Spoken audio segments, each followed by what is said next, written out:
In August, Luis Mazziotti received an unexpected phone call. She called me at 10:18 on that Saturday night, August the 12th, and she said, Louise, this is Lucia. She said, I don't know how to tell you this, but she said, Frankie killed himself. And I said, no, what are you talking about? And I just kind of went all to pieces when I realized she was being serious. The call was from her 44-year-old son's new wife in Mexico, Lucia Rodriguez Castellanos.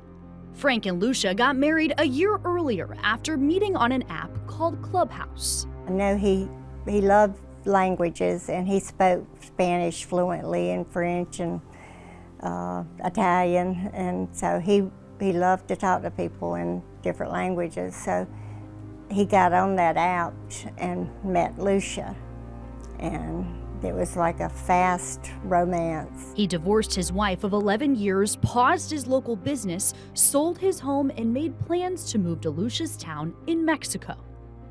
The whole thing was troubling to me. I didn't want him to go. I tried to get him to rethink and give himself time. I told him, I said, Frankie, I have a bad feeling about this. I said, I don't think you should do this. I think you should give yourself time to decide what to do. And he said, well, she keeps telling me how much she loves me and how much she can't live without me.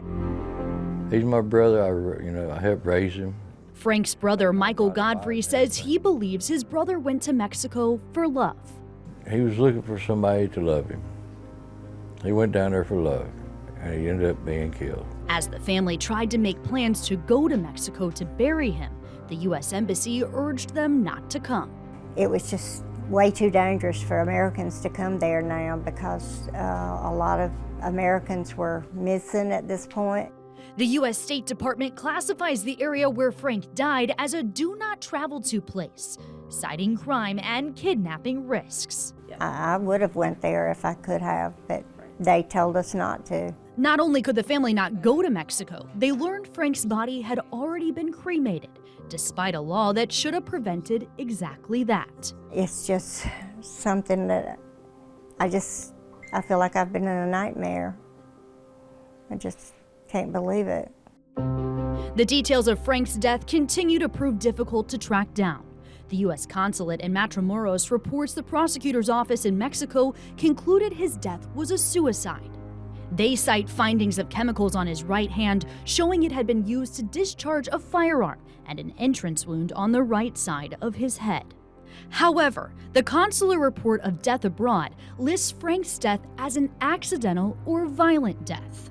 I mean, it was horrible to try to look at those pictures that I saw of him, but the way the blood splatters and all that, there's no way he killed himself. That was the hardest thing I've ever done, is look at my son like that.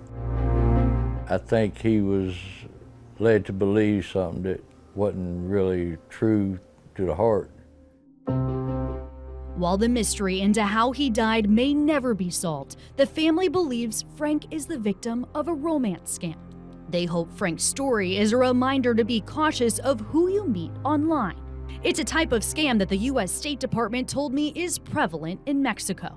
If you do decide to travel to meet someone online, Eva Velasquez of the Identity Theft Resource Center says it's best to approach it as if you're meeting a stranger. I think what people think is, oh, I know someone who lives there, therefore I don't have to look at all that. The only person that can save you is you, and the only person that can protect you from them is you. Luis hopes other parents will remind their kids about who they can trust. Just love your kids as much as you can and try to stay off the internet meeting people, because you don't know what they are and what they've done.